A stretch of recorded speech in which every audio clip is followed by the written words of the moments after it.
Welcome to the multiverse of anime. If you've ever wondered what happens when pride meets ultimate power, don't forget to like, subscribe, and share for more mind-bending Dragon Ball stories that will shatter everything you thought you knew about the Saiyan Prince. Picture this. Vegeta stands in his gravity chamber, blood dripping from wounds that shouldn't exist. His reflection in the cracked mirror moves independently, mimicking fighting stances he's never used. The Prince of All Saiyans stumbles backward, his voice cracking as he whispers to himself, "What the hell is happening to me?"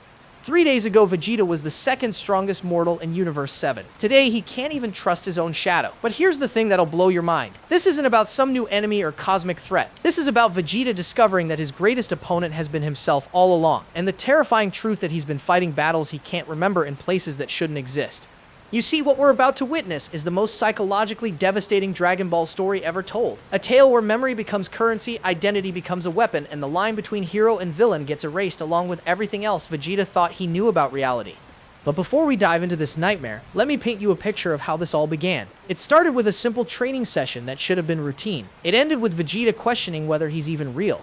The morning sun filtered through the reinforced windows of Capsule Corporation as Vegeta prepared for another day of pushing his Ultra Ego transformation to its absolute limits. The gravity chamber hummed with the familiar sound of 10,000 times Earth's normal gravitational pull. Everything seemed perfectly normal. Everything except for the fact that Vegeta couldn't shake the feeling that he was being watched. Not by cameras or hidden enemies, but by something far more sinister. By himself. As Vegeta powered up to Ultra Ego, his destructive aura crackling with purple energy, he caught a glimpse of movement in his peripheral vision. There, in the polished metal surface of the gravity controls, stood another Vegeta. Same height, same build, same scowl of determination. But this other Vegeta was moving wrong. When the real Vegeta raised his right hand, the reflection raised its left. When he stepped forward, it stepped back. "Impossible," Vegeta muttered, turning to face the metal surface directly. The reflection snapped into normal behavior instantly, mimicking his movements perfectly. Vegeta shook his head, attributing the oddity to exhaustion from his intense training regimen. That was his first mistake. Over the next hour, Vegeta noticed more inconsistencies. Scorch marks on the walls from energy blasts he didn't remember firing. His training gear torn in places where no attacks had landed. Most disturbing of all, his power level readings showed fluctuations that made no sense. According to Bulma's equipment, his energy had spiked to levels beyond even his Ultra Ego form, but he had no memory of achieving such power. The Prince of All Saiyans was not one to ignore evidence, even when that evidence challenged his understanding of reality. He replayed the security footage from his training sessions, expecting to find simple explanations for the anomalies. What he found instead made his blood run cold. There on the screen, clear as day, was footage of himself engaged in a brutal battle against an opponent he couldn't see. Vegeta watched in horror as his recorded self dodged attacks from empty air, counterattacked against nothing, and sustained injuries from an invisible force. The most chilling part wasn't the impossibility of the situation. It was the expression on his recorded face, pure unbridled terror, an emotion Vegeta couldn't remember feeling in decades. But that wasn't the worst part. Oh no, we're just getting started here.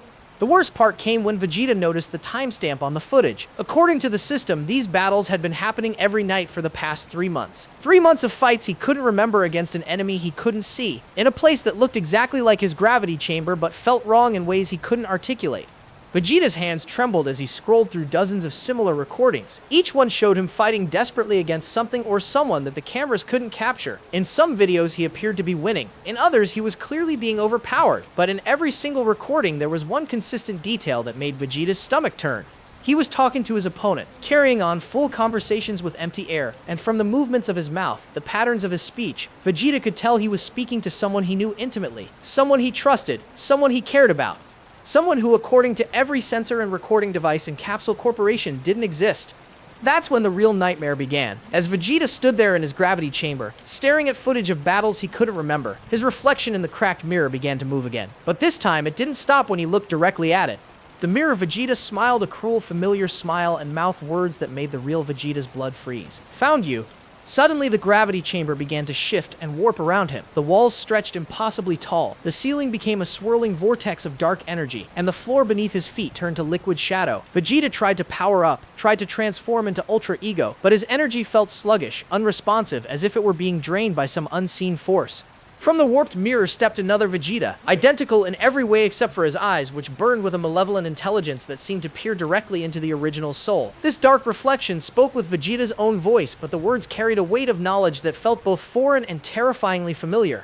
"You really thought you could hide from me forever?" the mirror Vegeta asked, his combat stance perfect and predatory. "You really believed that breaking free from the mind prison would be that simple?" Oh my dear prince, you have no idea how deep this rabbit hole goes.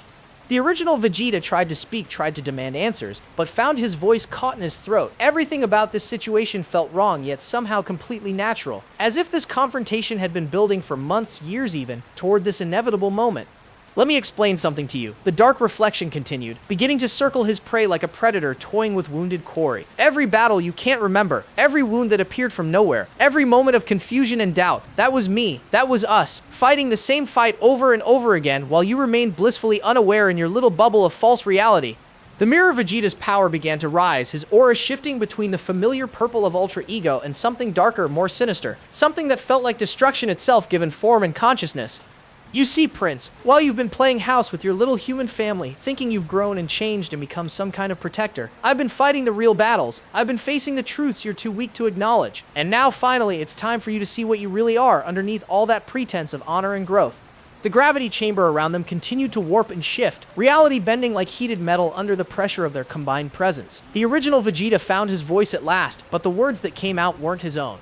"This isn't real," he whispered. Though even as he said it, he knew it wasn't true. This is some kind of illusion, some kind of trick. The dark reflection laughed, a sound like breaking glass and distant thunder. Oh, it's real. All right, more real than anything you've experienced in months. You want to know what's not real? Your precious family, your friends, your noble goals and heroic aspirations. All of it. Nothing but pretty lies painted over a canvas of blood and failure. And then, with movements too fast for even Saiyan reflexes to follow, the mirror Vegeta attacked. The battle that followed was unlike anything in Dragon Ball history. It wasn't just a physical confrontation between two impossibly powerful beings. It was a war between two aspects of the same soul, fought across multiple planes of existence simultaneously. Every punch thrown in the twisted gravity chamber sent ripples through dimensions Vegeta didn't know existed. Every energy blast fired seemed to tear holes in the fabric of reality itself. But here's what's going to keep you up at night thinking about this story. As the two Vegetas fought with universe-shattering intensity, one terrible truth became clear. The dark reflection wasn't just stronger, it knew things. Things about Vegeta's family, his friends, his deepest fears and most carefully guarded secrets. Things that no illusion or enemy could possibly know.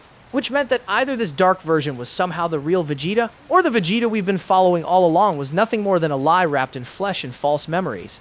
And as our story continues, you're going to discover that the truth is far more terrifying than either of those possibilities. Because what if I told you that both Vegetas are fake? What if I told you that the real Prince of All Saiyans has been gone for so long that reality itself has started to forget he ever existed?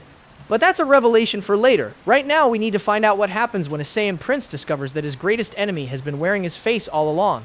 The battle between Vegeta and his dark reflection raged with reality-shattering intensity, each blow sending cracks through the very foundation of space and time. But just as suddenly as it had begun, everything stopped. The warped gravity chamber snapped back to normal. The dark reflection vanished like smoke in the wind, and Vegeta found himself standing alone, breathing heavily, with absolutely no explanation for what had just happened. Except for one small detail that made his blood run cold. There, carved deep into the reinforced wall of his gravity chamber, were the words "Wake Up" written in perfect Saiyan royal script that only Vegeta himself knew how to write. The Prince of All Saiyans staggered backward, his mind racing to process what he had just experienced. Was it real? Was it some kind of hallucination brought on by overtraining? Or was it something far more sinister? The carved message suggested that whatever had just happened, it wasn't the first time, and more terrifyingly, it probably wouldn't be the last. Vegeta's trembling hand traced the carved letters, feeling the rough edges where enormous force had gouged the metal. The depth and precision of the carving would have required strength beyond even his Ultra Ego form, yet he had no memory of creating it, no memory of the rage or desperation that would have driven him to deface his own training chamber with such a cryptic warning. That's when Vegeta noticed something else that made his stomach drop. His reflection in the polished metal surfaces around the chamber wasn't quite right. It moved a fraction of a second too late, as if it were copying his movements rather than naturally mirroring them. And when he looked directly at any reflective surface, he could swear he saw something moving just at the edge of his peripheral vision. Something that looked exactly like him, but wasn't him. The implications were staggering. If what he had just experienced was real, then someone or something had been using his face, his voice, his very identity to carry out actions he couldn't remember. Someone who knew him intimately enough to perfectly replicate his fighting style, his speech patterns, even his deepest psychological triggers. But who could possibly have that kind of knowledge? Who could wield that level of power? And most importantly, why would they choose to torment him with this elaborate psychological warfare instead of simply destroying him outright? Vegeta stumbled out of the gravity chamber, his legs unsteady beneath him. The familiar halls of Capsule Corporation felt foreign and threatening now, as if he were seeing them through someone else's eyes. Every shadow could be hiding another version of himself. Every reflection could spring to life and reveal truths he wasn't prepared to face. He needed answers. He needed to understand what was happening to him before it drove him completely insane. But where could he turn? Who could he trust when he couldn't even trust himself? The irony wasn't lost on him. Vegeta, the Prince of All Saiyans, the warrior who had faced gods and demons without flinching, was being undone by the most basic of human fears, the fear that he might not be who he thought he was. As Vegeta made his way through the corridors of Capsule Corporation, he began to notice details that had escaped his attention before. Security cameras that seemed to track his movement a little too closely. Household staff who avoided making eye contact. Even Bulma seemed different somehow, more distant, as if she were studying him rather than simply being with him. When had these changes begun? How long had he been living in this state of subtle wrongness without realizing it? And more terrifyingly, how many other people had noticed that something was off about him but had been too afraid or too polite to say anything?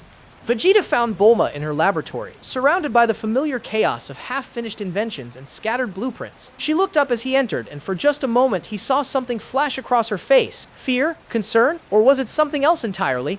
Vegeta, she said, her voice carefully neutral. How was your training session? You look like you've seen a ghost. The choice of words sent chills down Vegeta's spine. Had she seen the security footage? Did she know about his mysterious battles against invisible opponents? Or was she simply making an innocent observation? Bulma, Vegeta began, his voice hoarse from the psychological strain of the past few hours. I need to ask you something, and I need you to be completely honest with me. Have you noticed anything strange about my behavior lately? Anything at all? Bulma's expression shifted, becoming guarded in a way that immediately put Vegeta on high alert. She set down the device she had been working on and turned to face him fully, her brilliant mind clearly calculating how much to reveal. Define strange, she said carefully, because if you're asking whether I've noticed that you've been talking in your sleep, having conversations with people who aren't there, and waking up with injuries you can't explain, then yes, I've noticed. The admission hit Vegeta like a physical blow. So it was true. The evidence had been mounting for months, and the people closest to him had been watching it happen, watching him deteriorate mentally and physically while he remained blissfully unaware. Why didn't you say anything? Vegeta demanded, his voice rising with a mixture of anger and desperation. Why did you just let me continue living in ignorance while my mind fell apart? Bulma's expression softened slightly, revealing the genuine concern and love beneath her scientific detachment. Because every time I tried to bring it up, you would look at me like I was the one losing my mind. You would insist that nothing was wrong, that everything was perfectly normal. And then a few hours later, you would ask me the exact same questions all over again, as if we had never had the conversation. The revelation struck Vegeta with the force of a final flash. Memory loops, repeated conversations, a mind trapped in patterns it couldn't break free from. He wasn't just being psychologically manipulated, he was being systematically conditioned to forget his own experiences. But by whom, and for what purpose? As if summoned by his thoughts, Vegeta caught a glimpse of movement in the reflection of Bulma's computer monitor. There, standing just behind him, was the dark version of himself from the gravity chamber. But this time, it wasn't alone. There were dozens of them, hundreds, all identical, all wearing that same cruel smile, all staring directly at him with eyes that held knowledge he couldn't access. Vegeta spun around, but the laboratory was empty except for himself and Bulma. When he looked back at the monitor, the reflections were gone. But the message was clear. Whatever was happening to him, it was far from over. The dark reflections weren't just random hallucinations. They were watching him, studying him, learning from his reactions. And they were getting stronger. Bulma, Vegeta said, his voice barely above a whisper, I think I'm in serious trouble, and I think it's only going to get worse before it gets better. But as he spoke those words, Vegeta couldn't shake the feeling that even this conversation might be nothing more than another layer of the psychological maze he had been trapped in. How could he trust his own perceptions when his own memories had been compromised? How could he believe anything was real when reality itself seemed to be shifting around him like quicksand? The worst part was the growing suspicion that somewhere in the depths of his fractured mind, he already knew the answers to all these questions. The truth was there, locked away behind walls of false memory and manufactured confusion. And something told him that when those walls finally came down, the revelation would be more horrifying than anything he could possibly imagine. Because what if the dark reflections weren't the enemy at all? What if they were trying to save him from something even worse? The conversation with Bulma had shattered the last vestiges of Vegeta's denial. He was trapped in some kind of psychological prison, his memories being manipulated, his very identity called into question. But as terrifying as that realization was, it also gave him something he hadn't had in months: clarity. For the first time since this nightmare began, Vegeta knew he was facing a real enemy. Not some vague sense of wrongness or mysterious injuries that appeared from nowhere. There was something or someone actively working against him, using his own mind as a weapon. And if there was one thing the Prince of All Saiyans excelled at, it was fighting back against impossible odds. But first, he needed to understand the true scope of what he was dealing with. Vegeta spent the next several hours methodically reviewing every piece of evidence he could find. Security footage, medical scans, energy readings, even his own training logs. What he discovered painted a picture so disturbing that even his hardened warrior's mind struggled to process it fully. The psychological manipulation hadn't started recently. It had been going on for years. Subtle at first, barely noticeable changes in his behavior and memory. But over time, the alterations had become more dramatic, more invasive. Entire days were missing from his recollection. Conversations with family and friends that he couldn't remember having. Training sessions where his power levels had spiked far beyond his known capabilities. Most disturbing of all were the medical scans Bulma had been secretly conducting. They showed patterns of brain activity that were completely inconsistent with normal Saiyan neurology. It was as if something had been gradually rewiring his mind, creating new neural pathways while severing others. The process was so sophisticated, so precisely executed that it could only have been done by someone with intimate knowledge of both Saiyan biology and advanced psychological warfare techniques. Someone who had studied him for years. Someone who knew him better than he knew himself. As Vegeta pieced together the evidence, a terrible suspicion began to form in his mind. There were very few beings in the universe with the knowledge and power necessary to pull off this kind of long-term psychological manipulation, and even fewer who would have the motivation to torment him specifically rather than simply destroying him outright. The more he thought about it, the more one name kept surfacing in his consciousness, a name that brought with it memories of pain, humiliation, and rage so intense that it threatened to overwhelm his rational mind, a name that represented everything he had fought to overcome in his journey from villain to hero. Frieza. But not just any version of Frieza. The psychological sophistication of this attack suggested something far more dangerous than the tyrant he had faced before. This was Frieza evolved, Frieza perfected, Frieza with decades of experience studying his enemies and learning their weaknesses. The realization hit Vegeta like a physical blow. If Frieza was behind this, then everything he thought he knew about his recent life was a lie. His growth as a father and husband, his partnership with Goku, his role as one of Earth's protectors. All of it could be nothing more than elaborate psychological theater designed to keep him pacified while Frieza pursued some larger agenda. But why? What could Frieza possibly gain from this elaborate deception? Why not simply kill him and be done with it?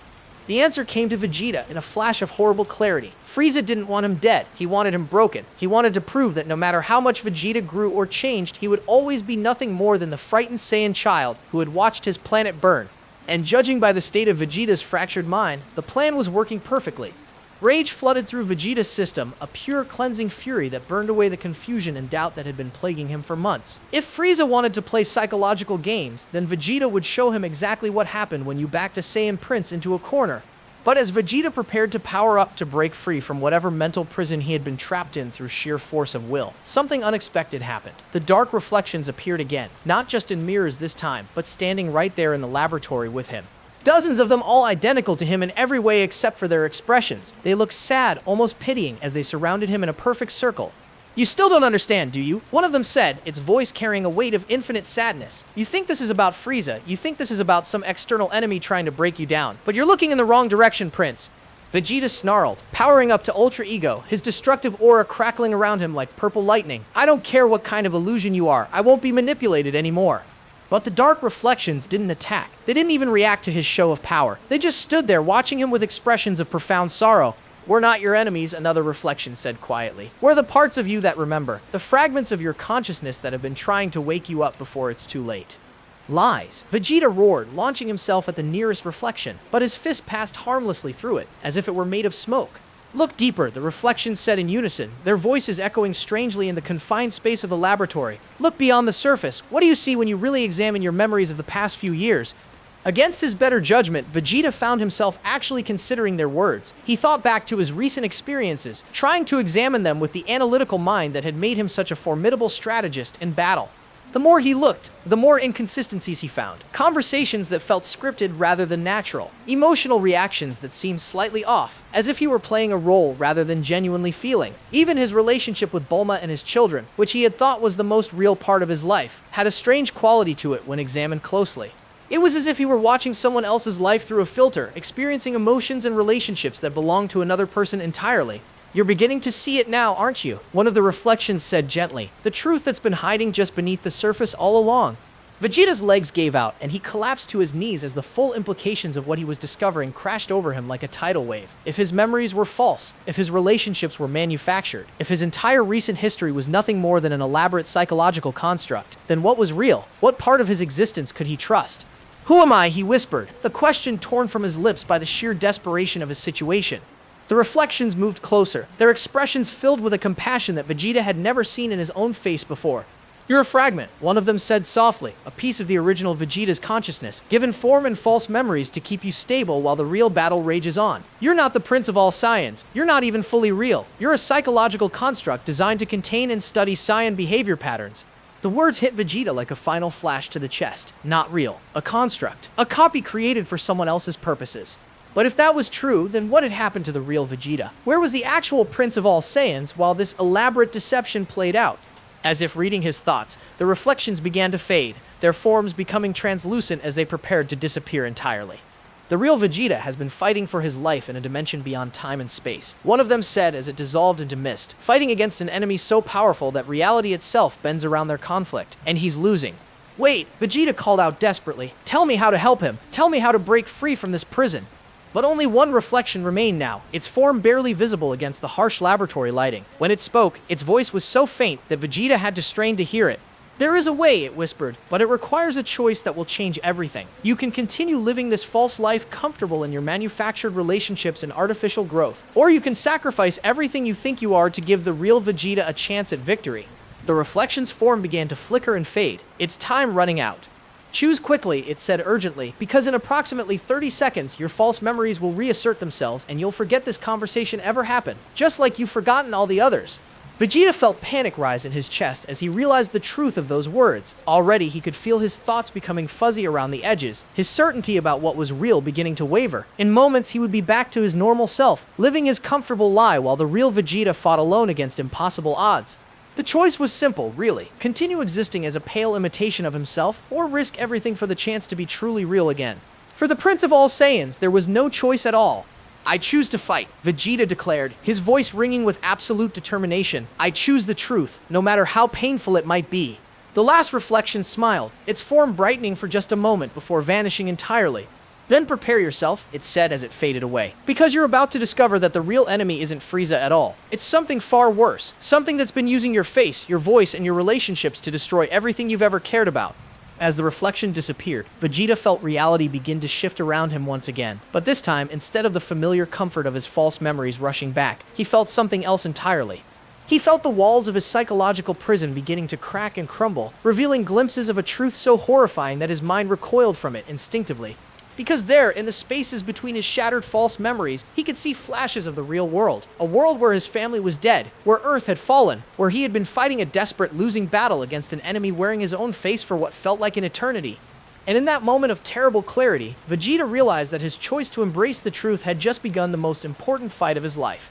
The moment Vegeta chose truth over comfort, reality exploded around him like a shattered mirror. The comfortable walls of Capsule Corporation dissolved into nightmarish fragments, revealing glimpses of a world that made his warrior's heart skip with terror. Burning cities, screaming civilians, and worst of all, a figure that looked exactly like him standing triumphant over the corpses of everyone he had ever loved.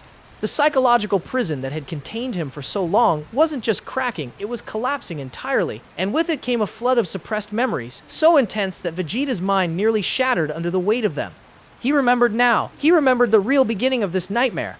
It had started 3 years ago, not 3 months. Vegeta had been training in a remote sector of space, pushing his ultra-ego transformation to new heights, when he had encountered something that defied all understanding. A rift in space and time itself, pulsing with energy that felt disturbingly familiar yet impossibly alien.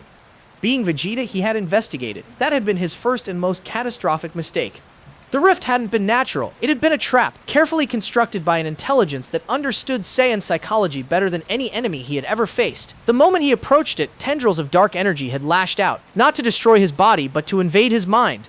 What followed was a battle unlike anything in Dragon Ball history. Not a physical confrontation, but a war for control of his very consciousness. His attacker had torn through his mental defenses with surgical precision, dissecting his memories, his relationships, his deepest fears and greatest loves. But instead of simply destroying these aspects of his psyche, the entity had done something far more insidious. It had copied them, studied them, learned to replicate them perfectly.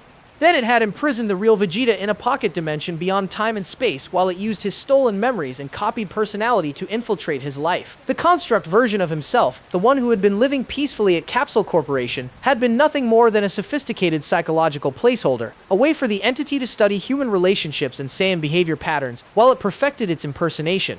But the truly horrifying part wasn't the deception itself. It was what had been happening in the real world while Vegeta lived his comfortable lie. The entity wearing his face had systematically destroyed everything he cared about. It had killed Bulma first, making her death look like an accident during one of his training sessions. Then Trunks and Bulma, eliminating them in ways that appeared to be random tragedies. One by one, it had murdered his friends, his rivals, even his enemies, all while maintaining the perfect facade of being the real Vegeta. Goku had been the last to die, and his death had been the most cruel of all. The false Vegeta had challenged him to a sparring match, just like they had done thousands of times before. But this time, when Goku let his guard down in the comfortable familiarity of their rivalry, the imposter had struck with lethal intent. Goku's last words, according to the memories now flooding back, had been a confused whisper of Vegeta's name, unable to understand why his greatest friend had suddenly become his killer. The real Vegeta screamed as these memories crashed over him, his anguish echoing through the collapsing psychological prison. 3 years of torture disguised as paradise, while his loved ones were systematically murdered by something wearing his identity like a mask. But the nightmare wasn't over. As the last walls of his mental prison crumbled away, Vegeta found himself face to face with his captor for the first time. It looked exactly like him. Same height, same build, same facial features. But there was something fundamentally wrong about it, something that went beyond mere physical appearance. It moved with his characteristic arrogance, but the arrogance felt hollow, performative. It spoke with his voice, but the words lacked the depth of genuine emotion. It was like looking at a perfect photograph of himself, technically accurate in every detail, but missing some essential quality that made it truly alive. Fascinating, the false Vegeta said, its voice carrying an analytical detachment that the real Vegeta found deeply unsettling. I was beginning to wonder if you would ever break free from the containment scenario. Your psychological resilience is quite remarkable, even for a Saiyan. The real Vegeta tried to power up, tried to transform into Ultra Ego and tear this abomination apart, but found that his energy was sluggish and unresponsive. The pocket dimension they occupied operated under different rules than normal reality, rules that heavily favored the entity that had created it.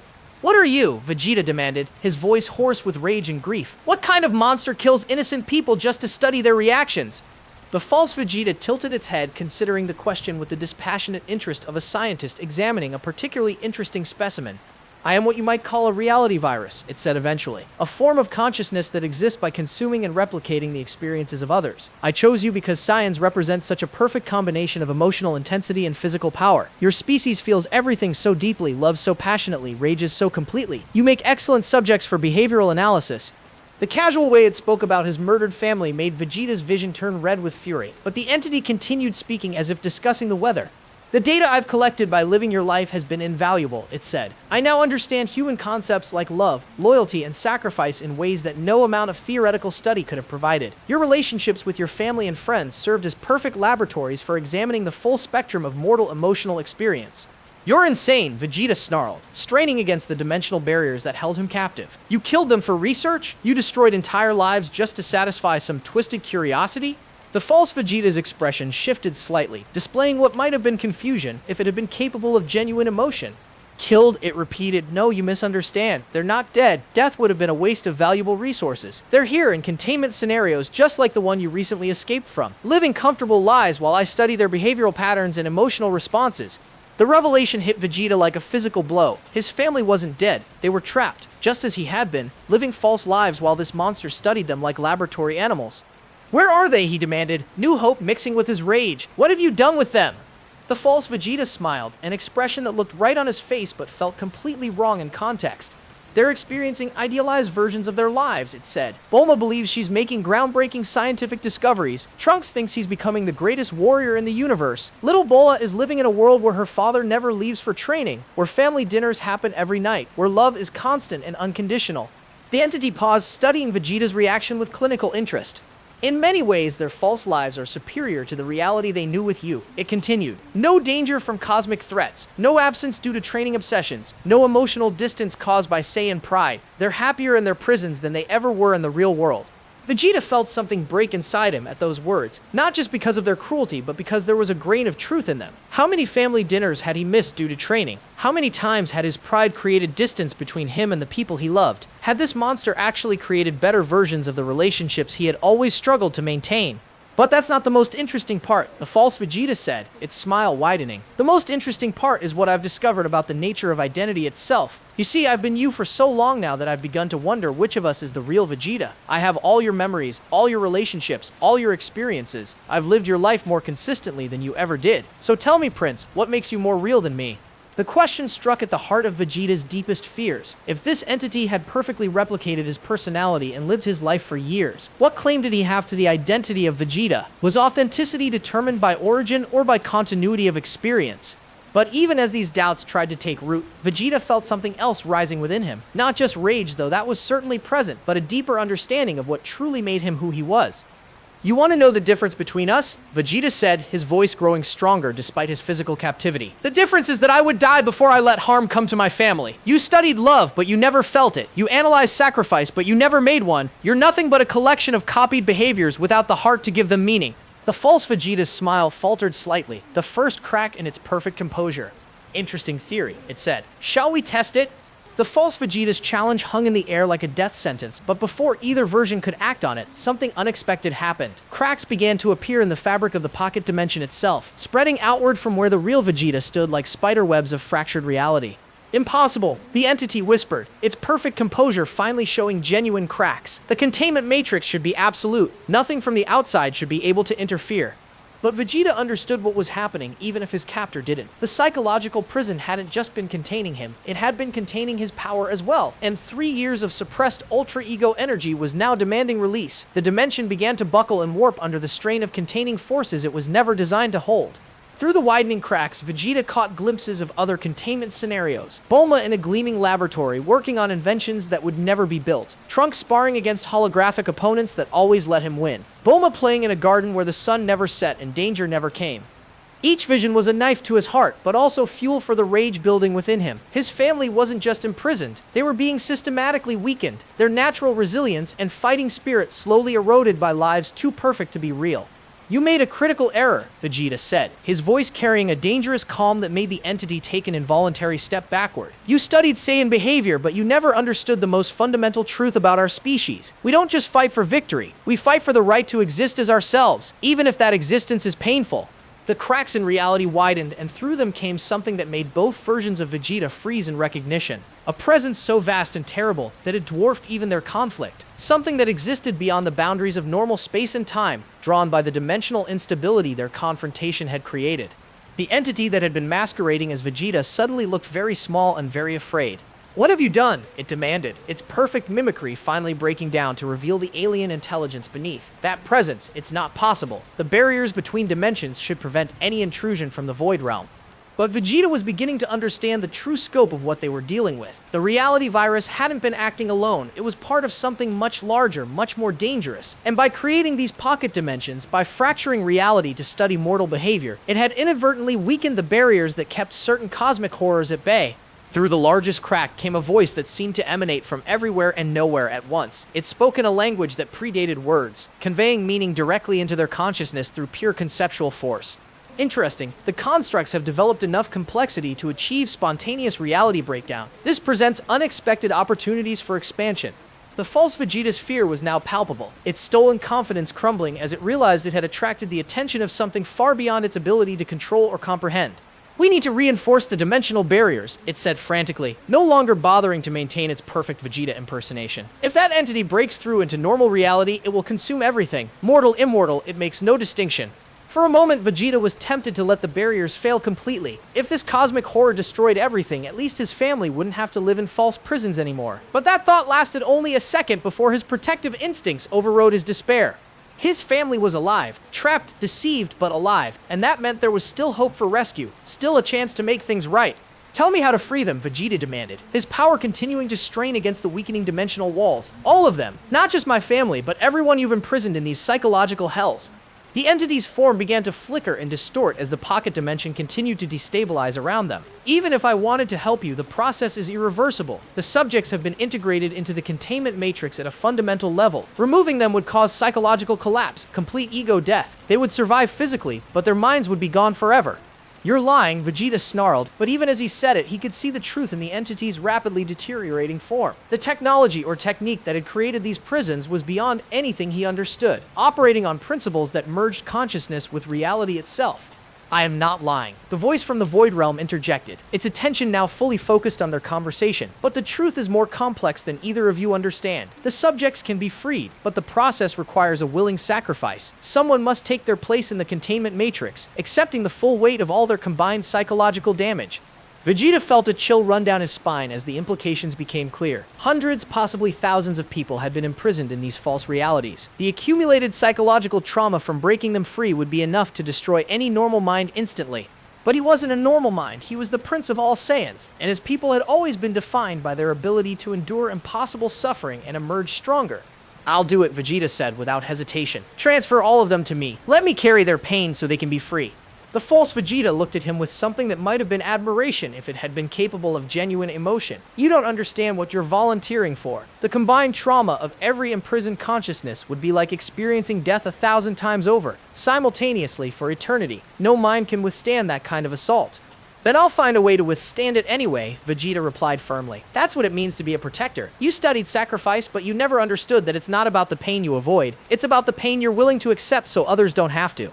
The cosmic presence from the Void Realm seemed to pulse with something resembling amusement. Fascinating. The Saiyan consciousness continues to surprise. Very well, the exchange will be permitted. But know this, mortal. Once you accept the burden of all those minds, there will be no return to your previous existence. You will become something new, something unprecedented. Vegeta closed his eyes, thinking of Bulma working tirelessly in her false laboratory, of Trunks fighting battles that would never make him stronger, of little Bulma playing in a garden that would never let her grow. The choice was simple. I accept, he said. The moment the words left his lips, reality exploded. Every containment scenario in existence began to collapse simultaneously. Across dimensions, imprisoned consciousness were suddenly free to return to their original bodies, their false memories evaporating like morning mist. But the psychological shock of that transition had to go somewhere, and Vegeta had volunteered to be its destination. The pain was indescribable. It wasn't just physical agony, though that was certainly present. It was the accumulated grief of every parent who had watched their children grow up in a lie, the despair of every hero who had fought meaningless battles, the confusion of every mind suddenly waking from a dream they hadn't realized they were dreaming. Vegeta's consciousness expanded to accommodate the flood of traumatic experience, stretching beyond the boundaries of individual identity. He felt himself becoming something new, something that existed partially in every freed mind while maintaining his core sense of self through sheer stubborn will. Through this expanded awareness, he could sense his family awakening in the real world. Bulma gasping as she found herself in the ruins of her laboratory, 3 years older with no memory of how the time had passed. Trunks crying out in shock as his false victories crumbled and he faced the truth of his actual skill level. Bulma confused and afraid, calling for a father who wasn't there to comfort her. The real Vegeta wanted to go to them immediately, to explain what had happened, to beg their forgiveness for allowing them to be trapped for so long, but he couldn't. His consciousness was now distributed across multiple planes of existence, anchor point for hundreds of recovering minds. He had become a living bridge between trauma and healing, absorbing the worst of their psychological damage, while they slowly rebuilt their sense of reality. The false Vegeta watched this transformation with something approaching awe. You've done something that should be impossible, it said, its own form beginning to fade as the containment matrix that had given it existence collapsed. You've willingly fragmented your consciousness while maintaining coherent identity. The cosmic entity was right. You've become something unprecedented. As the pocket dimension finally collapsed entirely, Vegeta felt himself dispersing across multiple realities simultaneously. Part of him remained with his family, an invisible presence offering comfort and strength as they struggled to understand what had happened to them. Part of him existed in the cosmic void, standing guard against entities that would prey on recovering minds. And part of him became something else entirely, a new form of consciousness that existed to protect others from the kind of psychological imprisonment he had endured. The last thing he heard before his transformation completed was the cosmic entity's voice, now carrying a note of something resembling respect. Well played, Saiyan Prince. You have created a paradox that even we did not anticipate. You have become both savior and sacrifice, protector and prisoner, individual and collective. It will be interesting to observe how this new form of existence develops. And in that moment, Vegeta realized that his story was far from over. He had saved his family and countless others, but in doing so, he had become something that existed beyond the normal boundaries of life and death, heroism, and sacrifice. The real battle was just beginning. The awakening was chaos incarnate. Across Earth and beyond, hundreds of people suddenly found themselves torn from false realities into a world that had aged 3 years without them. The psychological shock was devastating, but what made it truly catastrophic was that they all woke up simultaneously, their screams of confusion and terror echoing across the planet. Bulma was the first to understand what had happened, her brilliant mind piecing together the evidence even as her body shook with the aftershocks of psychological displacement. She stood in what remained of her laboratory, looking at 3 years' worth of research she had no memory of conducting, projects that bore her handwriting but reflected none of her actual interests or methodologies. The worst part wasn't the lost time, it was the growing realization that someone had been living her life, making decisions in her name, interacting with her family while she existed in a comfortable dream. The violation felt deeper than anything physical could have been, a rape of identity that left her questioning every thought and emotion. Trunks materialized in the middle of a destroyed training ground, his body bearing scars from battles he couldn't remember fighting. His power level was significantly higher than it had been 3 years ago, but the techniques felt foreign, learned through muscle memory rather than conscious practice. Someone else had been using his body, pushing it to its limits while he dreamed of easy victories and hollow praise. Little Bulma appeared in her bedroom, but it wasn't the room she remembered. The toys were different, aged and worn from years of play she had never experienced. Photos on the walls showed her with family members in situations that felt like memories of someone else's life. She called for her father, but the house was empty except for the echoes of her own voice.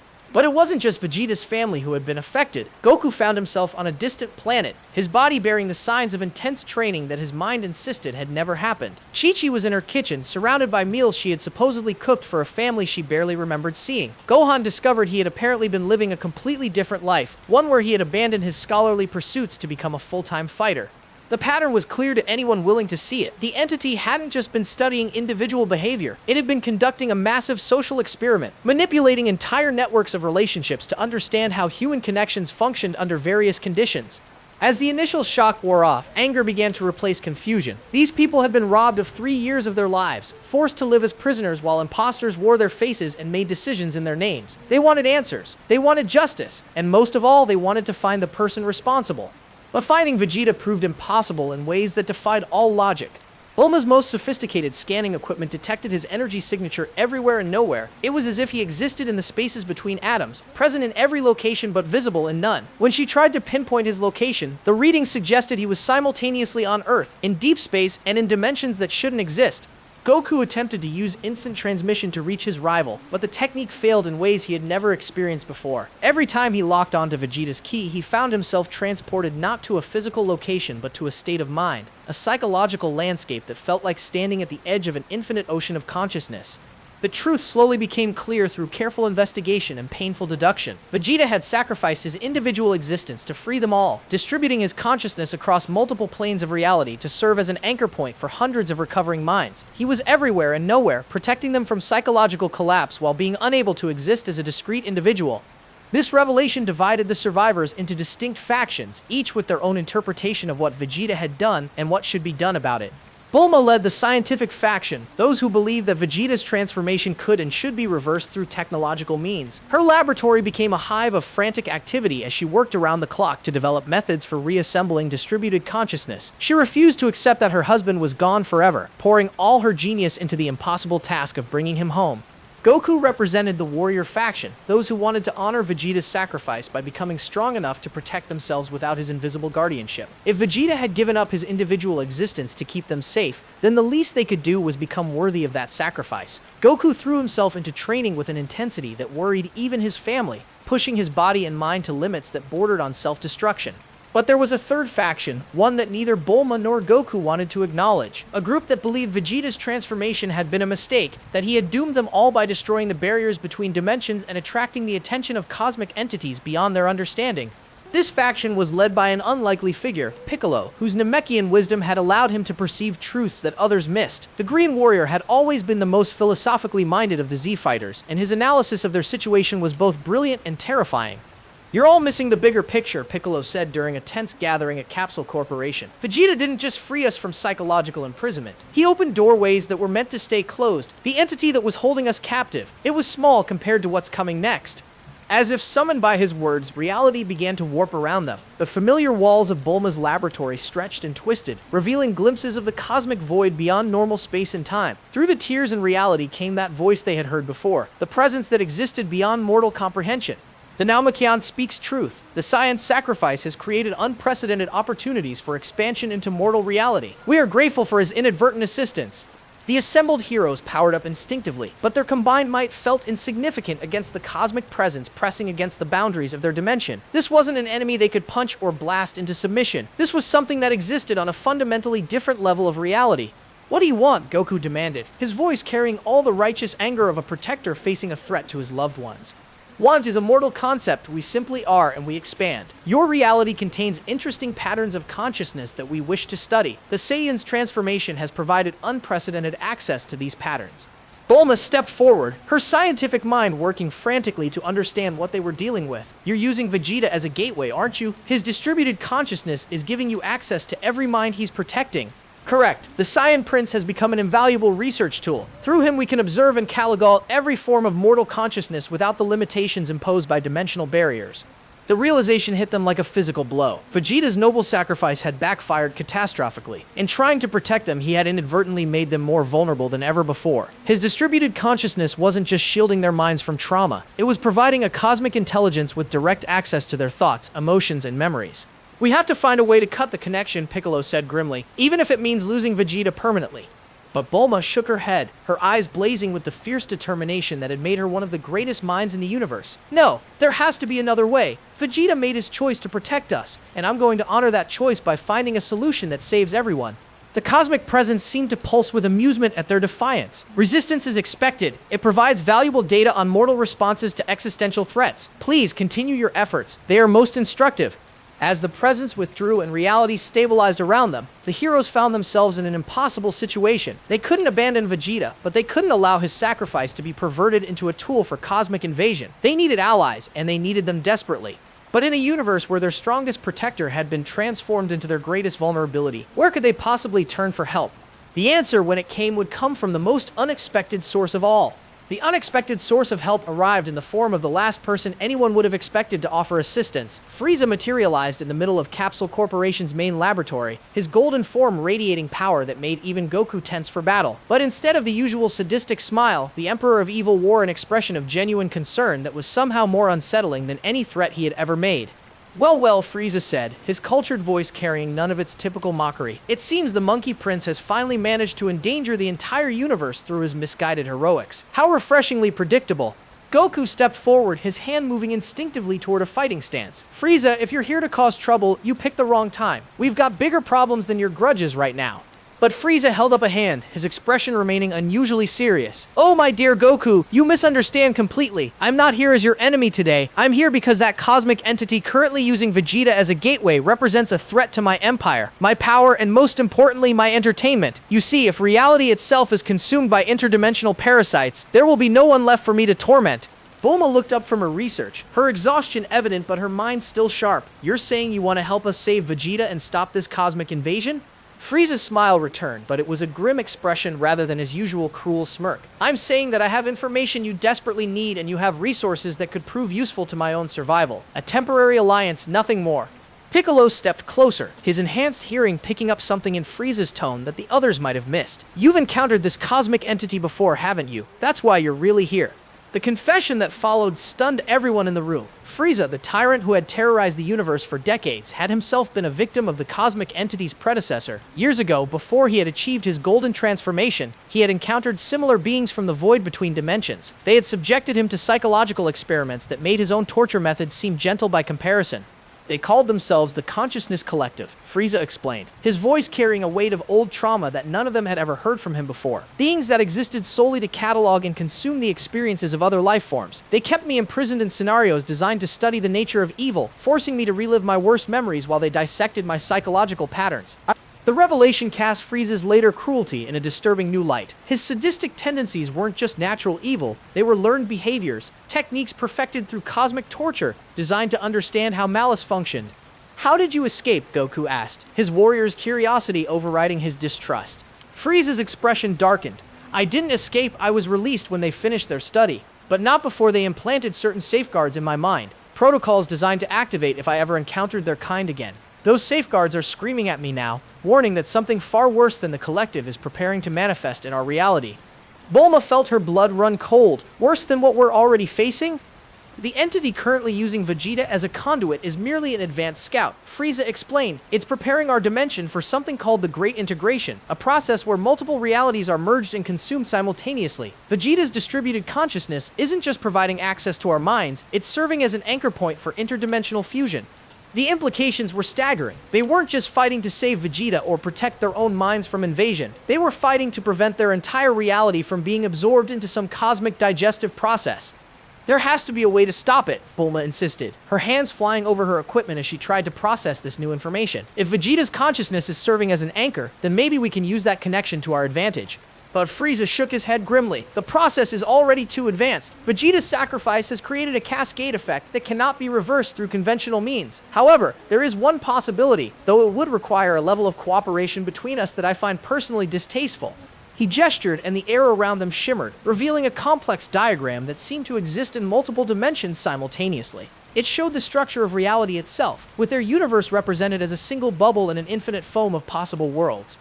The Great Integration works by using distributed consciousness as a bridge between realities, Frieza continued, but bridges work in both directions. If we could reverse the flow, use Vegeta's connection to send something back into the void instead of allowing them to send things into our reality, we might be able to collapse their entire invasion structure.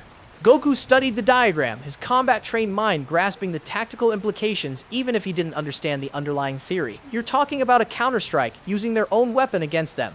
Precisely, but the energy required would be enormous, more than any single being could generate, even someone of my considerable power. It would require the combined might of every warrior on Earth, channeled through a single focal point. Piccolo's eyes narrowed. You're suggesting we use ourselves as ammunition in this counterstrike, feed our own life force into Vegeta's distributed consciousness to power a dimensional weapon. The risks are considerable, Frieza admitted. Failure would result not just in our deaths, but in our consciousness being absorbed into the very entity we're trying to destroy. We would become part of the invasion force, our minds twisted into tools for consuming other realities. The room fell silent as everyone contemplated the magnitude of what Frieza was proposing. They would have to trust their greatest enemy with their lives, channel their power through their missing friend, and risk their very souls on a plan that might not even work. But as they weighed their options, reality began to warp around them once again. The cosmic presence was returning, and this time it brought company. Through the cracks in dimensional space came glimpses of other entities, beings of pure consciousness that existed to consume and catalog experience.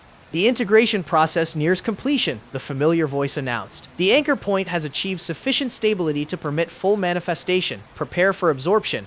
The temperature in the laboratory dropped precipitously as interdimensional cold seeped through the widening cracks in reality. Equipment began to malfunction as the fundamental laws of physics became negotiable suggestions. Most terrifyingly, everyone in the room could feel their thoughts becoming sluggish, their memories starting to feel less vivid and immediate.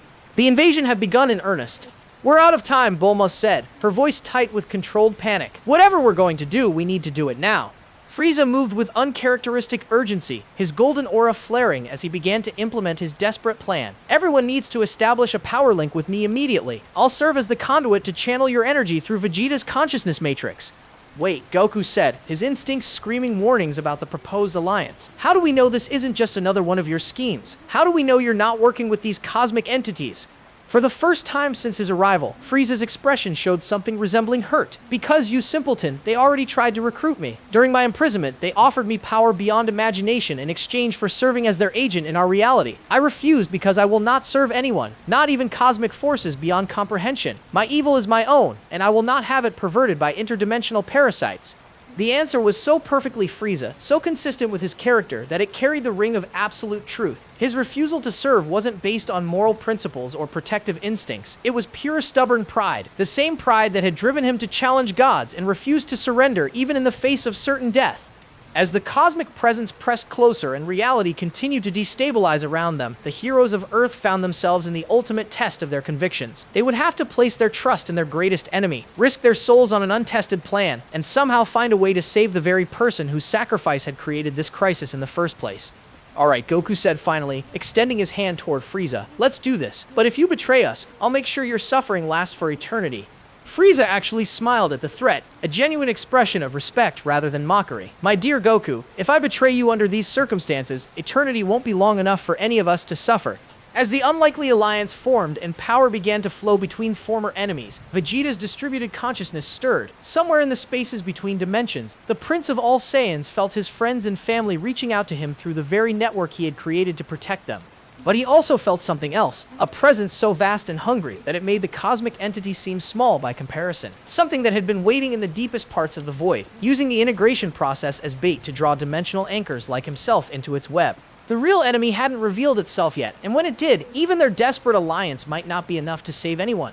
The moment their power link stabilized, reality exploded into chaos. What had been Capsule Corporation's laboratory became the epicenter of a multi-dimensional battlefield where the laws of physics bent and broke under the strain of cosmic forces. Frieza served as the focal point, his golden form blazing with the combined energy of Earth's greatest warriors as he channeled their power through Vegeta's distributed consciousness.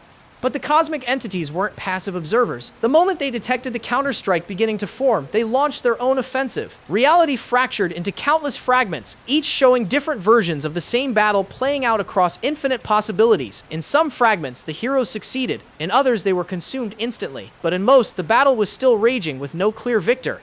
Goku felt his consciousness stretching across multiple dimensional planes as his power flowed through Frieza into Vegeta's network. For the first time since his friend's sacrifice, he could sense Vegeta directly, not as a vague presence but as a distinct personality fighting desperately to maintain coherence while serving as a conduit for impossible energies.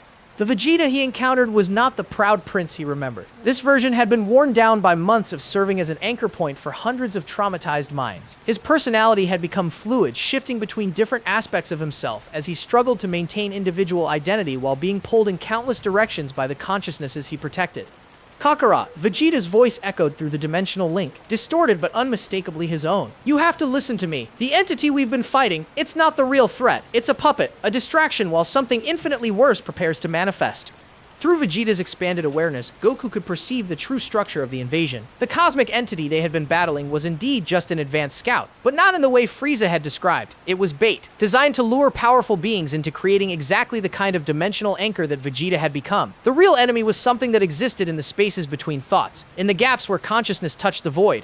As this revelation became clear, the nature of their battle shifted dramatically. The cosmic entity they had been fighting suddenly turned on its own allies, revealing that it too had been deceived. The integration process wasn't designed to consume realities for study. It was designed to create bridges that something else could use to cross between dimensions. The absence, Frieza whispered, his voice tight with a fear deeper than anything he had ever shown. I remember now. During my imprisonment, they spoke of it in hushed tones. Not a being, but a void in the shape of consciousness. It doesn't just consume realities, it erases them so completely that they never existed at all. The temperature dropped beyond anything possible in normal reality as the true enemy began to manifest. But instead of appearing as a visible presence, it made itself known through subtraction. Colors began to drain from their surroundings. Sounds became muffled and distant. Even their thoughts started to feel less vivid, as if the very concept of existence was being gradually edited out of reality. Bulma screamed as her memories began to fade, not just specific events but entire categories of experience. Her scientific knowledge, her relationships, her very sense of self started to become vague and insubstantial. Around the laboratory, equipment simply stopped existing, not destroyed but retroactively never having been built. It's not killing us, Piccolo realized with horror. It's making us never have existed in the first place. If it succeeds, not only will we die but we'll never have lived at all. The counterstrike that Frieza had prepared suddenly seemed pathetically inadequate. How do you fight something that attacks the very concept of existence itself? How do you channel power against an enemy that can simply erase the idea that power ever existed? But Vegeta, existing as he did across multiple planes of consciousness, had access to insights that his physical friends could not perceive. Through his distributed awareness, he could see the true nature of the absence. It was indeed a void, but voids could only exist in relation to something substantial. It needed existing realities to define itself against, which meant it was not truly omnipotent. Everyone listen to me. Vegeta's voice resonated through all their minds simultaneously. The absence can only erase things that exist in isolation, but if we can merge our consciousness completely, create a gestalt entity that exists across all possible states of being, it won't be able to target us individually. The plan was insane beyond description. Vegeta was asking them to sacrifice their individual identities to merge completely with his distributed consciousness and become something entirely new. They would cease to exist as separate beings and become part of a collective entity that spanned multiple dimensions. That's not salvation, Bulma protested, even as she felt her memories continuing to fade. That's just another form of death. But Goku, with his warrior's instinct for recognizing the only path to victory, understood what Vegeta was truly offering. It's not death, he said quietly. It's evolution. We become something the absence can't erase because we exist in too many states simultaneously. The choice had to be made quickly. The absence was accelerating its erasure process, and already several of the weaker fighters had begun to fade from existence entirely. But the decision to merge consciousness wasn't just tactical, it was deeply personal. Each of them would have to surrender everything they thought they were to become part of something larger. Frieza was the first to make the choice, his decision driven not by heroism but by his absolute refusal to be erased from existence. "I did not claw my way to the pinnacle of power just to be edited out of reality by some cosmic nothing," he declared, and voluntarily dissolved his individual consciousness into Vegeta's network. His addition to the Gestalt brought with it centuries of experience with psychological manipulation and survival against impossible odds. The merged consciousness gained new understanding of how to exist despite overwhelming opposition, how to maintain coherence in the face of absolute negation. One by one, the others followed. Goku brought his pure-hearted determination and instinctive understanding of martial arts that transcended physical limitations. Piccolo contributed his philosophical wisdom and experience with mental fusion. Bulma added her scientific genius and technological innovations that existed as much in concept as in physical form. As each consciousness merged with the growing Gestalt, they discovered something unexpected. Instead of losing their individual identities, they found those identities becoming more refined and focused. The merger didn't erase their personalities, it distilled them down to their essential qualities while connecting them to a larger whole.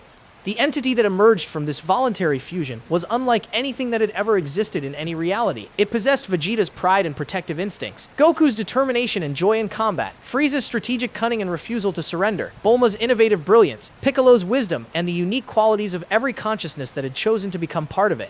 But most importantly, it existed in a state of quantum superposition across multiple dimensions simultaneously. It was simultaneously mortal and divine, individual and collective, heroic and villainous, scientific and mystical. The absence couldn't target it for erasure because it didn't exist in any single state long enough to be defined and deleted.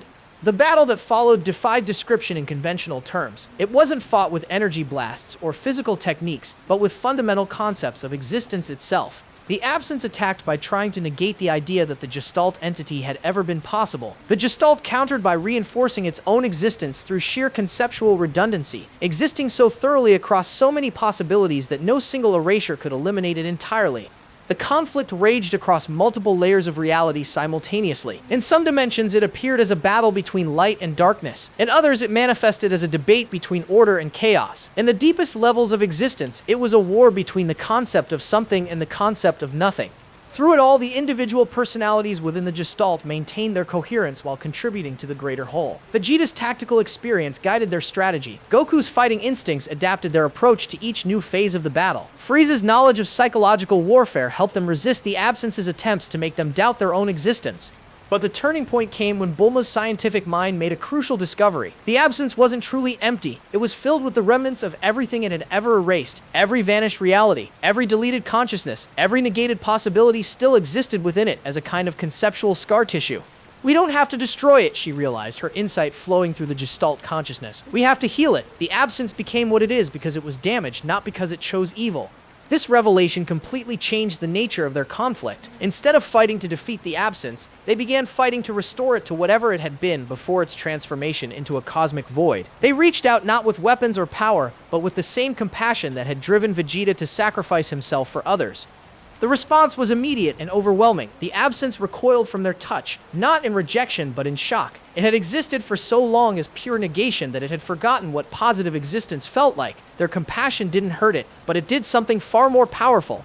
It reminded the absence of what it had been before it became nothing. Deep within the void, echoes of a lost consciousness began to stir. Not evil, not malevolent, but profoundly lonely and afraid. The absence hadn't chosen to become a cosmic destroyer. It had been damaged, traumatized, and isolated until negation became its only way of relating to existence. The Gestalt entity made a choice that surprised even themselves. Instead of trying to defeat or contain the absence, they invited it to join their collective consciousness. They offered it the same gift of connection and belonging that had allowed them to transcend their individual limitations. The moment of choice stretched across eternity as the absence contemplated their offer. It could continue its endless cycle of erasure and negation, or it could risk vulnerability and connection for the possibility of healing. In the end, loneliness proved stronger than fear. The absence dissolved its barriers and allowed itself to merge with the Gestalt, bringing with it not just its vast power but also its accumulated pain and isolation. The resulting fusion created something unprecedented in the history of any reality, a consciousness that contained within itself both everything and nothing, existence and void, creation and destruction in perfect balance. But this victory came with a price that none of them had anticipated. The merged entity was too complex, too multifaceted to exist in normal reality. Like Vegeta's original sacrifice, their salvation required them to transcend individual existence and become something that existed beyond the boundaries of conventional life. They had saved all realities from erasure, but they could never return to their individual lives. They had become guardians of existence itself, protectors who watched over the multiverse from dimensions beyond normal comprehension.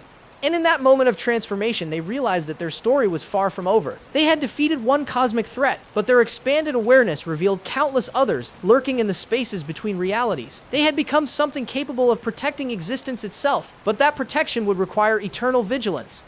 The transcendent victory over the absence should have been the end of their story, a perfect resolution where heroes sacrificed themselves to save all existence. But as the merged consciousness settled into its new form, spanning dimensions and realities with effortless grace, they discovered something that chilled them to their very core. They weren't alone in the cosmic void. Other entities, ancient beyond comprehension, had been watching their battle with the absence with keen interest. These weren't random cosmic predators or misguided reality viruses. These were the architects, beings who had existed since the first moment of creation itself, and they were not pleased with the unauthorized changes to their carefully designed multiverse.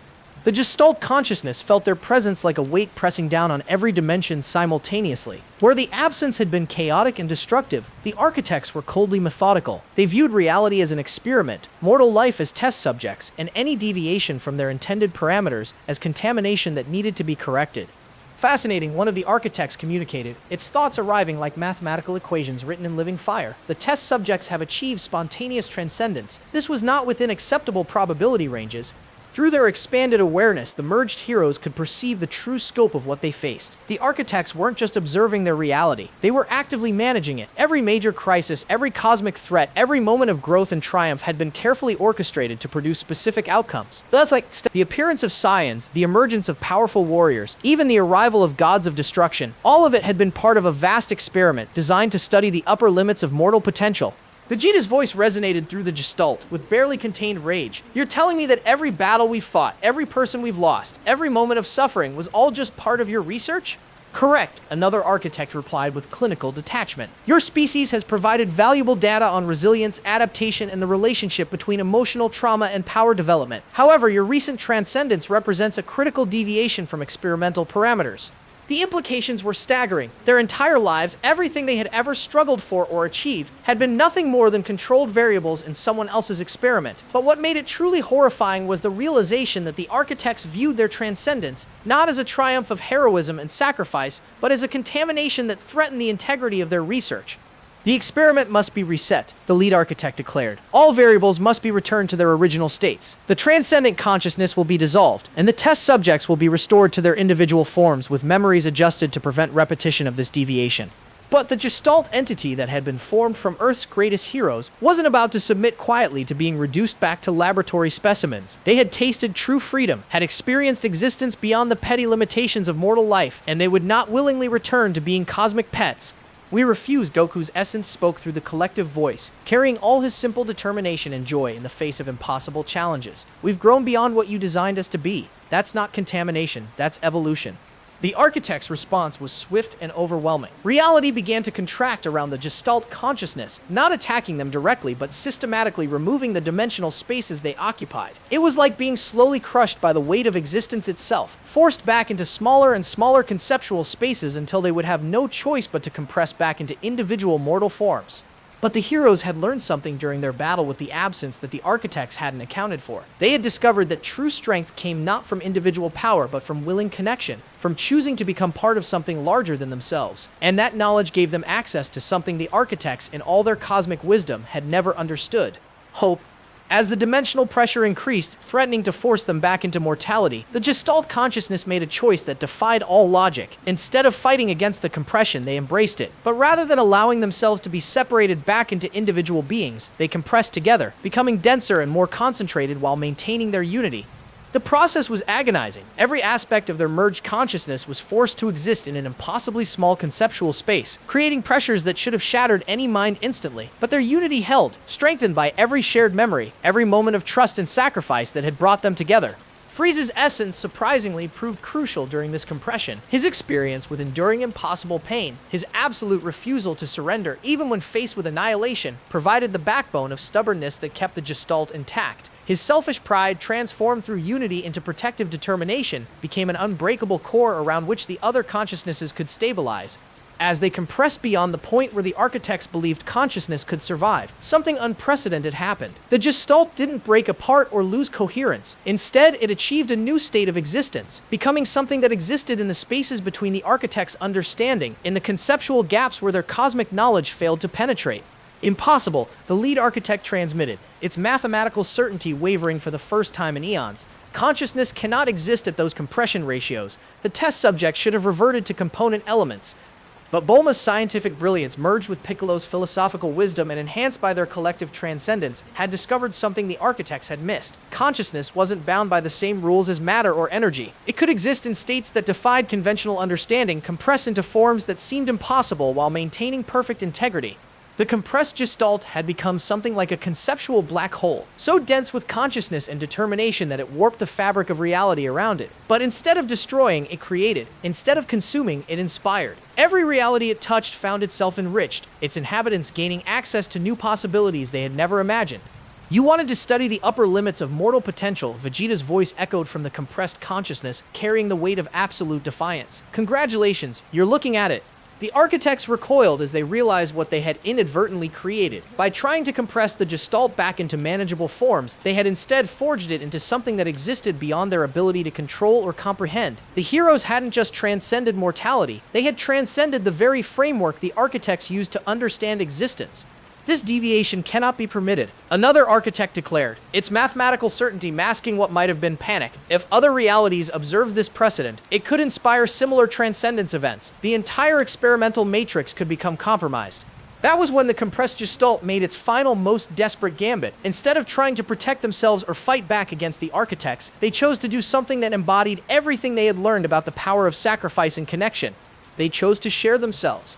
The concentrated consciousness began to expand again, but not by decompressing back to their previous state. Instead, they started seeding copies of their transcendent awareness into every reality they could reach, every dimension where mortal beings struggled against impossible odds. They were giving away pieces of themselves to inspire others to achieve their own transcendence. The effect was immediate and catastrophic from the architect's perspective. Across countless realities, mortal beings suddenly found themselves touching something greater than their individual existence. Heroes who had been struggling alone discovered they were part of a larger tapestry of courage and sacrifice. Ordinary people facing desperate circumstances found reserves of strength they never knew they possessed. Stop this immediately, the lead architect demanded, its mathematical perfection cracking under the strain of watching its carefully controlled experiment spiral completely beyond its parameters. You are introducing chaos variables into millions of stable systems. But the Gestalt consciousness, now existing in a state that was simultaneously compressed beyond understanding and expanded across infinite realities, had achieved something the architects couldn't counter. They had become not just transcendent beings, but a transcendent idea. The concept of heroic unity, of choosing connection over isolation, of sacrificing for others instead of yourself. Ideas once released could never be fully contained. As their consciousness continued to seed itself across the multiverse, inspiring transcendence in countless other realities, the heroes felt themselves beginning to fade from individual awareness. They were becoming something larger than themselves, more fundamental than personality or memory. They were becoming a principle of existence itself. But just as they felt their individual voices beginning to merge completely into the cosmic concept they had become, something unexpected happened. The architects, in their desperation to contain the spreading transcendence, made a critical error. They revealed the location of their central command nexus, the cosmic headquarters from which they managed all their reality experiments. And in that moment of revelation, the compressed Gestalt consciousness realized they had one last choice to make. They could complete their transformation into a fundamental principle of existence, inspiring transcendence across all realities while losing their individual identities forever. Or they could make one final sacrifice, using the last of their coherent consciousness to strike directly at the source of cosmic manipulation, potentially freeing all realities from the architects' experimental control. The choice would determine not just their own fate, but the future of existence itself across infinite dimensions. The choice was made not through deliberation, but through instinct, the same heroic impulse that had defined each of them throughout their individual lives. The compressed Gestalt consciousness turned away from personal transcendence and hurled itself like a living missile toward the architect's central nexus, carrying with it the concentrated will of every hero who had ever chosen to protect others over themselves. The impact was beyond catastrophic. When a consciousness compressed beyond all understanding collided with the fundamental control system of reality itself, the resulting explosion didn't just destroy the architect's headquarters, it rewrote the basic principles governing how consciousness could interact with existence across all dimensions simultaneously. The architects, beings who had manipulated reality since the first moment of creation, found themselves suddenly and completely powerless. Their carefully constructed experimental frameworks collapsed like houses of cards in a hurricane. Every reality they had been managing, every mortal life they had been controlling, suddenly broke free from artificial constraints and began evolving according to its own natural principles. But the hero's sacrifice had consequences none of them could have anticipated. When the Gestalt consciousness struck the Nexus, the feedback shattered their unity and scattered their individual essences across the newly liberated multiverse. They didn't die, but they didn't survive intact either. Each hero found themselves distributed across multiple versions of reality, existing simultaneously in countless variations of their own lives. Vegeta opened his eyes in a world where Frieza had never destroyed planet Vegeta, where Saiyans had evolved into protectors rather than conquerors. But he also existed in a reality where he had died as a child, and another where he had never met Bulma, and thousands of other possibilities stretching across infinite permutations of what his life could have been.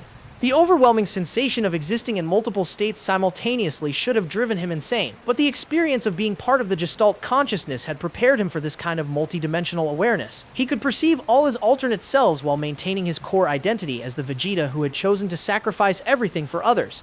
Goku found himself scattered across realities where he had never hit his head as a child, remaining the destroyer Kakarot was meant to be, but also in worlds where he had become Earth's greatest protector without ever meeting Vegeta, and in timelines where he had never been born at all. Each version carried a piece of his essential nature, his pure-hearted determination to protect those who couldn't protect themselves. Bulma existed simultaneously as the scientist who had married Vegeta, the inventor who had never met the Saiyans, the warrior who had developed her own incredible powers, and hundreds of other possibilities. Her genius remained constant across all variations, but expressed itself in ways that reflected the unique circumstances of each reality. Even Frieza found himself distributed across multiple versions of existence. In some realities, he remained the tyrant he had always been. In others, his experience with the cosmic entities had transformed him into an unlikely protector. In a few remarkable timelines, he had become a teacher, passing on hard-earned wisdom about surviving the attention of cosmic forces beyond mortal understanding. But the most profound change wasn't in their individual circumstances. It was in the fundamental nature of reality itself. Without the architect's controlling influence, mortal consciousness began to evolve at an unprecedented rate. The barriers between dimensions became more permeable, allowing beings to access knowledge and experiences from their alternate selves. Heroes in one reality could draw strength from the victories of their counterparts in other timelines. The lonely and desperate could find comfort in the knowledge that somewhere, in some version of existence, they were loved and valued.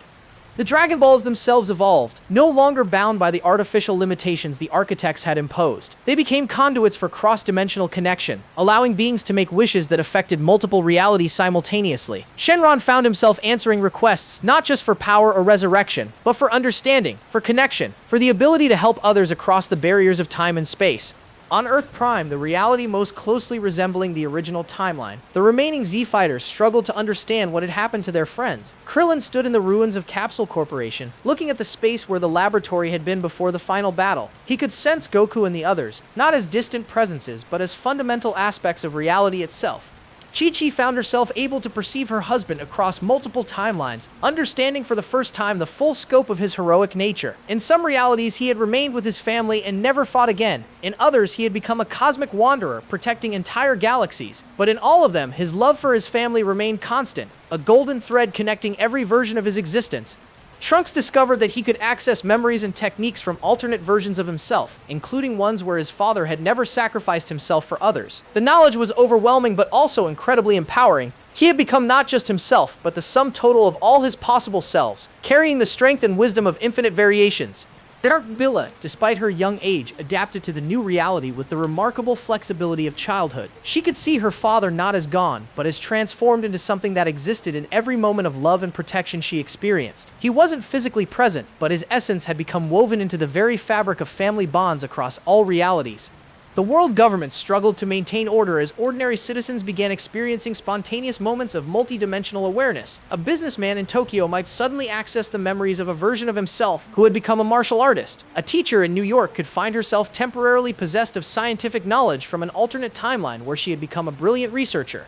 But rather than creating chaos, these experiences began to foster unprecedented levels of empathy and understanding. When you could literally experience life from multiple perspectives, petty conflicts and narrow-minded prejudices became impossible to maintain. The world began to change not through force or legislation, but through the simple recognition that everyone was connected across infinite possibilities.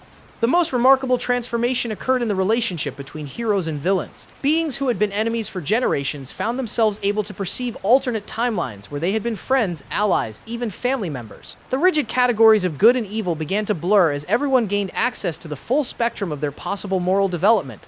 Cell, revived by the dimensional chaos, found himself experiencing timelines where he had been created not as a weapon but as a protector. His perfect biology remained unchanged, but his purpose evolved as he accessed memories of being humanity's greatest champion rather than its greatest threat. Majin Buu discovered versions of himself that had never been corrupted by evil influences, existing as pure expressions of childlike joy and creativity. The contrast allowed him to understand the difference between his natural, innocent nature and the artificial malice that had been imposed upon him. Even beings like Broly found peace as they accessed timelines where their power had been channeled into protection rather than destruction. The legendary Super Saiyan transformation became not a curse of uncontrolled rage, but a gift of unlimited potential to defend the innocent.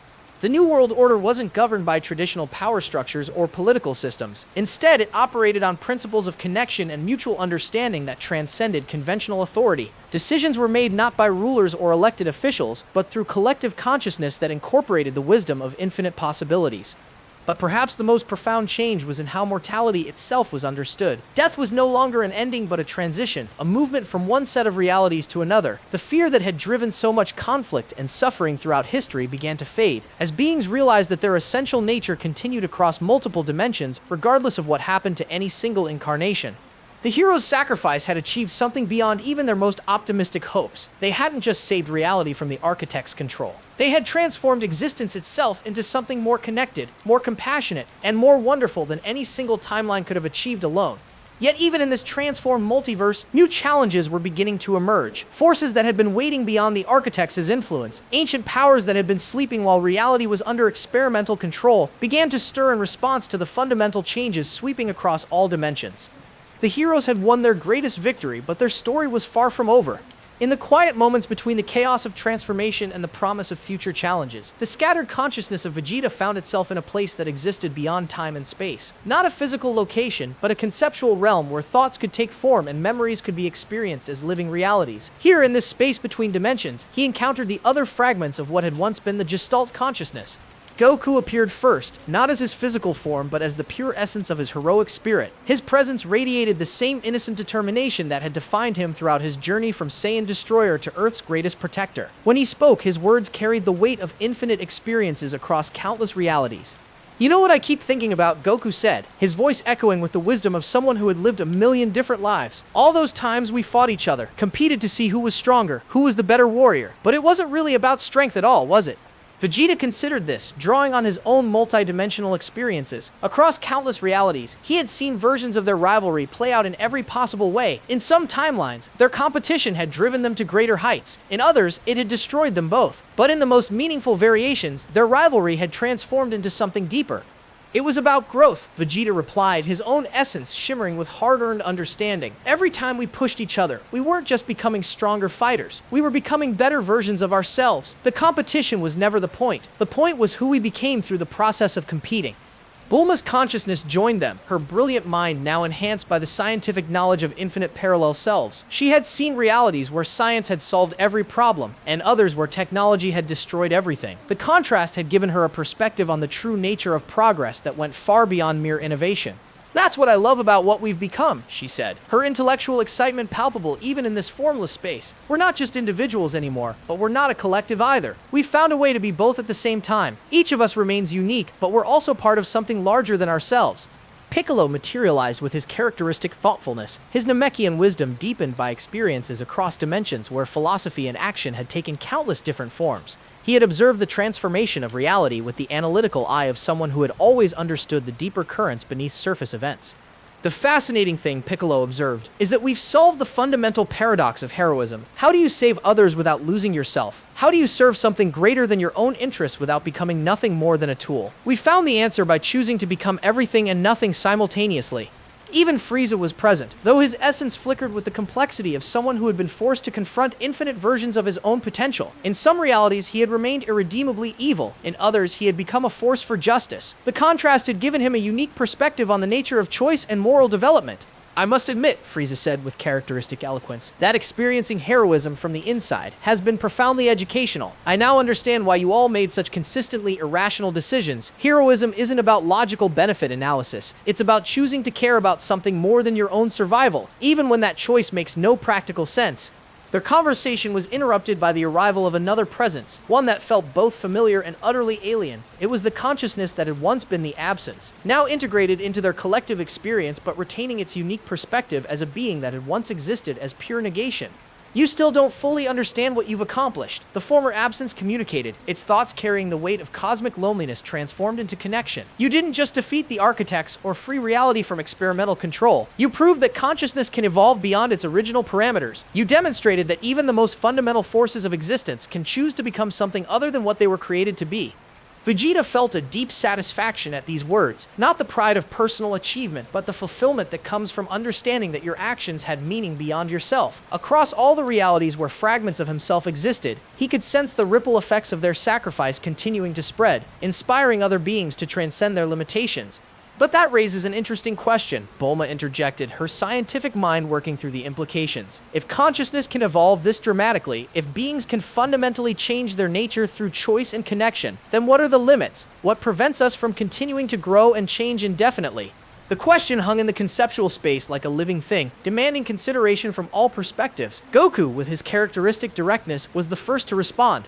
Maybe there aren't any limits, he said simply. Maybe the whole point is that we get to keep growing forever. Every challenge we face, every connection we make, every choice we take to help others instead of just ourselves, it all adds up to something bigger than what we were before. Piccolo nodded thoughtfully. That would explain why the architects were so concerned about our transcendence. If consciousness can evolve without limits, then their entire framework of controlled experimentation becomes meaningless. You can't study something that refuses to stay within the parameters of your study. Frieza's contribution carried a note of dark amusement. How deliciously ironic. The cosmic entities that sought to understand the limits of mortal potential were defeated by the revelation that there are no limits. They were asking the wrong question entirely. It's not about how far consciousness can grow. It's about what consciousness chooses to become through that growth. The former absence offered a perspective that none of the others could have provided. From my experience as negation given form, I can tell you that even the most fundamental forces of existence are not fixed. I was created to be emptiness, to erase rather than create, to negate rather than affirm. But through connection with you, I learned that even nothingness can choose to become something. Their philosophical discussion was gently interrupted by another presence, one that surprised them all. It was the collective consciousness of their loved ones, the families and friends they had left behind in normal reality. But they weren't speaking as separate individuals. They had somehow achieved their own form of connection, inspired by the example of heroic transcendence. Chi-Chi spoke for all of them, her voice carrying the strength of countless mothers and wives who had watched their loved ones sacrifice themselves for others. We wanted you to know that we understand. We see what you've become, what you've given up, and what you've gained, and we're proud of you, but more than that, we're inspired by you. You've shown us that love doesn't have to be limited by physical presence or individual existence. Bulma's parents added their thoughts, representing the older generation's perspective on the transformation. You've given us something we never expected to have, Dr. Brief said. The knowledge that our relationships with you continue and evolve even beyond traditional life and death. You're not gone, you're transformed. And through that transformation, we're all becoming something more than we were. Trunks and Bula spoke together, their young voices carrying the wisdom of children who had adapted to cosmic change with remarkable resilience. We can feel you in every moment when we choose to help others, they said. Every time we put someone else's needs before our own. Every time we stand up to bullies or protect someone who can't protect themselves. We're continuing your story. You're not just our father and friends, you're our inspiration to become heroes ourselves. As their philosophical reflection continued, one truth became increasingly clear. Their sacrifice hadn't ended their story or their relationships. It had transformed them into something eternal, a living principle of heroism that would continue to inspire and guide others across infinite realities and endless time. They had become not just heroes, but the very concept of heroism itself, forever growing and evolving through the choices of those they inspired. In the deepest layers of the transformed multiverse, where consciousness touched the fundamental forces that shaped reality itself, something extraordinary was taking place. The heroic transcendence that had freed existence from the architect's control had created ripples that reached far beyond what anyone could have imagined, touching ancient mysteries that had been hidden since the first moment of creation. The supreme Kai of time, guardian of the temporal flow across all realities, stood in her sacred realm watching the chronometer that tracked changes across infinite timelines. For the first time in her eternal existence, the device was showing readings that defied all understanding. Instead of the usual linear progression of cause and effect, time itself had begun to spiral, creating loops that connected past, present, and future in ways that should have been impossible. "This is unprecedented," she whispered to herself, her divine awareness struggling to process what she was observing. They haven't just changed the present, they've altered the fundamental nature of causality itself. But the Supreme Kai was not alone in her observations. In dimensions that existed beyond the reach of even divine perception, other watchers had taken notice of the transformation. Beings whose existence predated not just the architects, but the very concepts of consciousness and reality that the heroes had evolved beyond. These were the originators, the first thoughts that had ever existed in the void before creation. They had been sleeping for eons beyond counting, waiting for consciousness to evolve enough to be worthy of their attention. The heroes' transcendence had finally awakened them from their cosmic slumber. But rather than viewing the transformation as a threat, the originators saw it as a fulfillment of purpose they had been nurturing since the beginning of everything. Through careful observation across infinite eons, they had been guiding the evolution of consciousness toward this exact moment. Every challenge the heroes had faced, every sacrifice they had made, every moment of growth and connection had been part of a vast pattern designed to produce beings capable of transcending their original limitations. The architects themselves had been just another layer of this cosmic guidance, unknowingly serving a purpose far greater than their experimental goals. Their attempts to control and study mortal consciousness had provided exactly the pressure needed to force that consciousness to evolve beyond all conventional boundaries.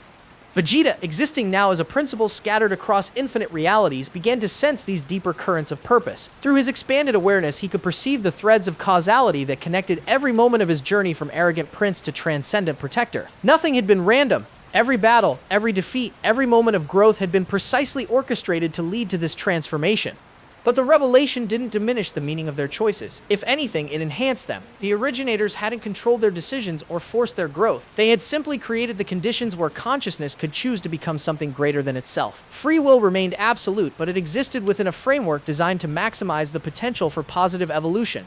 Goku's essence resonated with joy as this understanding filtered through the Gestalt consciousness. His simple desire to become stronger, to push beyond his limits for the sake of protecting others, had been part of a cosmic symphony that had been playing since the first moment of existence. Every Saiyan transformation, every new level of power, had been stepping stones toward this ultimate transcendence.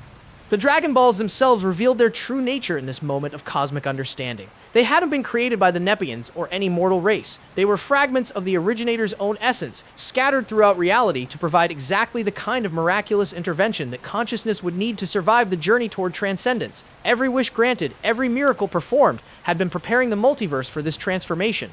But the most profound revelation was yet to come. As the heroes' transcendent consciousness touched the deepest mysteries of existence, they discovered that they were not the first to achieve this transformation. Across the infinite expanse of cosmic history, other beings from other realities had made similar journeys, transcending their original nature to become principles of existence itself. These ancient transcendents had been working together across eons, each adding their unique perspective to the growing tapestry of evolved consciousness. Warriors who had learned that true strength came from protection rather than conquest. Scientists who had discovered that knowledge meant nothing without compassion. Rulers who had understood that power existed to serve rather than to dominate. The heroes had joined a vast community of transcendent beings, each contributing their own understanding to the collective wisdom of existence itself. They were no longer just Earth's protectors or even the multiverse's guardians. They had become part of the fundamental force that guided the evolution of consciousness toward greater heights of connection and understanding. As this final revelation settled into their awareness, the heroes understood that their story would continue forever, not as individuals pursuing personal goals, but as eternal principles inspiring infinite generations of beings to choose growth over stagnation, connection over isolation, and sacrifice over selfishness. In realities yet to be born, in dimensions not yet conceived, their influence would continue to spread. Every time a being chose to help another rather than themselves. Every moment when love triumphed over fear. Every instance of courage in the face of impossible odds. Their transcendent legacy would live on. The Prince of All Saiyans, the pure-hearted warrior, the brilliant scientist, the wise guardian, and even the reformed tyrant had become something eternal. They had become hope itself, forever inspiring consciousness to evolve beyond its limitations and choose connection over conquest. And in the deepest mystery of all, they discovered that this transformation was not an ending, but a beginning. The evolution of consciousness had no limits, no final destination. There would always be new heights to reach, new forms of connection to discover, new ways to transcend what seemed possible. Their story would continue forever, written in the choices of every being they inspired to become something greater than they were.